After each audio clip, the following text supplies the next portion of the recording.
Hey, I'm Vernon Felton, Senior Editor at Bike Magazine. We're at Bike's 2015 Bible Bike Test in Bend, Oregon. We're at the Crow's Feet Commons, and we're talking about Durango's Moonshine 650B full suspension bike.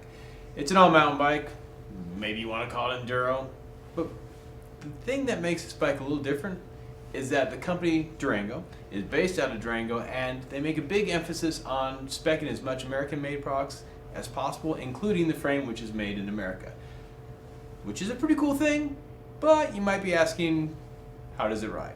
So, guys, you're out on the trail on the bike. How does it compare with all the high-tech carbon fiber bikes you can get out there? How does this made in America aluminum frame work? It's jumping into the cage match against carbon fiber bikes at this price point, isn't it? It is, yes. I'm sorry, $6,495 the way we have it, which is XO1 build kit, Industry 9 torch wheels, Cane Creek DBR inline shock.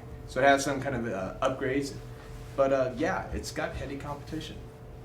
Yeah, it does. I had fun riding the bike. I mean, it's a horse link bike. The FSR or the horse link patent expired last year, the year before, and they've adopted it, which I've always been a fan of. You know, it's a nice active suspension. So like the first thing that informed my opinion on the bike wasn't the ride, though. No? It was what was it? It was looking at the thing. Yeah? You got to admit, it has a little bit of a throwbacky kind of style to it. It does. I would agree. Yeah. The tubes are all round. There's no fancy fluid forming. Yeah, no hydroforming. It looks like 1998. Yeah, and the decals even look a little bit 1998. The decals are also very proud that it's made in the U.S., which is really a big deal. I want to get to that in a sec, but like there's American flags. One of the chainstays says American Badass on it. You know, the other chainstay says ball with bang a dang diggy diggy diggy set the boogie sit up chuck the boogie. You know, it's Kid Rock's bike. Yeah. It was made for Kid Rock. Yeah, yes. But that's. How did you not mess up that line? I practiced it a lot, and also that song is on every mixtape that I give every girlfriend that has ever dumped me. They love that. I don't really know what's going wrong.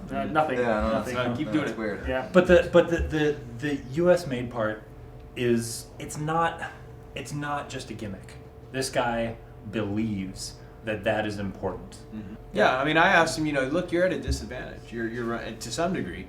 Everybody wants carbon right now, and most of those bikes you build overseas at less cost than what you're doing here. He's getting these things, the tubes are mitered in Durango, he's getting them built up in Arizona, heat treated somewhere out west. That's a hard place to be. That's why I agree. That's why so few people are doing it. And, his point was, this is a bike, his whole goal is to bring American-made products at a price that's competitive with overseas, and give you a bike that you're not going to replace in 2 years. Yeah. This is a bike that he believes is going to last. Now, whether it does, time will tell. It's a new bike on the market. I didn't feel climbing was its strong suit. I didn't think it was its. Maybe you're right. But I don't think that it was bad at climbing. No, it had really, really, really good traction, and but I don't know. I felt I was off the back of the bike, and required putting the seat further up in the rails, angling the nose down a little bit, because we had 1,000-foot climb to do on this bike. So, it was a bit of a handful, keep corralling that front end a little bit at first. Did it shred? Holy shit! I was blown away. Yeah. I got on it, and it shreds. It absolutely shreds. It shreds with almost a feel of a downhill bike. Yeah, it's ridiculous. Confident inspired. It I is. mean, it's really, really good. I rode it. First time I rode it was on Mount Bachelor. It wasn't a test track. We were getting some footage, and I picked it, and it was plenty at home out there.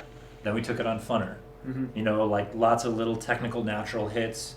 Likes to get airborne, likes to land, which is the important part of getting airborne, and just shreds that stuff.